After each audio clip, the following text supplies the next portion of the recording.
पाकिस्तान के हिस्से वाले कश्मीर यानी पीओके में एक बार फिर हिंसा भड़क उठी है। सोमवार को प्रतिबंधित संगठन ज्वाइंट अवामी एक्शन कमेटी यानी JAAC के समर्थकों और पुलिस के बीच हुई हिंसक झड़प में कई लोगों की मौत हो गई, जबकि दर्जनों लोग घायल हो गए। इंटरनेशनल न्यूज एजेंसीज के अनुसार इस हिंसा में 7 से 11 लोगों की मौत हो गई है, करीब 70 लोग घायल हुए हैं। हालात इतने तनावपूर्ण हो गए हैं कि पूरे इलाके में सुरक्षा बलों की तैनाती बढ़ा दी गई है। दरअसल यह विवाद उस समय शुरू हुआ जब JAAC के समर्थक एक अस्पताल के बाहर इकट्ठा हुए।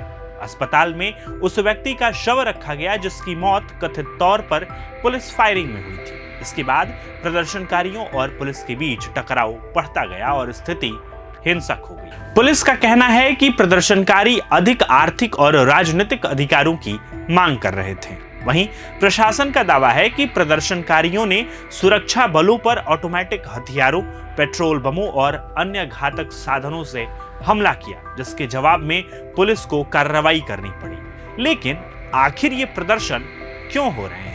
दरअसल ज्वाइंट अवामी एक्शन कमेटी 27 जुलाई को होने वाले विधानसभा चुनाव का विरोध कर रही है। संगठन का आरोप है कि विधानसभा में शरणार्थियों के लिए रिजर्व्ड 12 सीटों की व्यवस्था लोकतांत्रिक सिद्धांतों के खिलाफ है। उनका कहना है कि इन सीटों में ऐसे लोग चुनाव लड़ते हैं जो पीओके में रहते ही नहीं हैं, बल्कि पाकिस्तान के अन्य हिस्सों में रहते हैं। JAAC की मांग है कि इन आरक्षित सीटों को समाप्त किया जाए और स्थानीय जनता को अधिक राजनीतिक अधिकार दिए जाएं।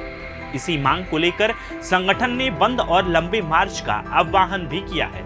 हजारों प्रदर्शनकारी मीरपुर, कोटली, पालंद्री और अन्य इलाकों से रावलकोट और मुजफ्फराबाद की ओर मार्च कर रहे हैं। इस पूरे घटनाक्रम पर भारत ने भी प्रतिक्रिया दी है। विदेश मंत्रालय के प्रवक्ता रणधीर जायसवाल ने कहा, भारत ने पाकिस्तान के कब्जे वाले कश्मीर में चल रहे विरोध प्रदर्शनों और वहां की स्थिति से जुड़ी रिपोर्ट पर ध्यान दिया है। उन्होंने आरोप लगाया कि पाकिस्तान अपनी नाकामियों और मानवाधिकार उल्लंघनों से ध्यान हटाने के लिए फेक न्यूज और भ्रामक सूचनाओं का सहारा ले रहा है। भारत ने कहा है कि पीओके में पुलिस की बर्बरता और नागरिकों के खिलाफ कार्रवाई की यह रिपोर्ट सामने आई है।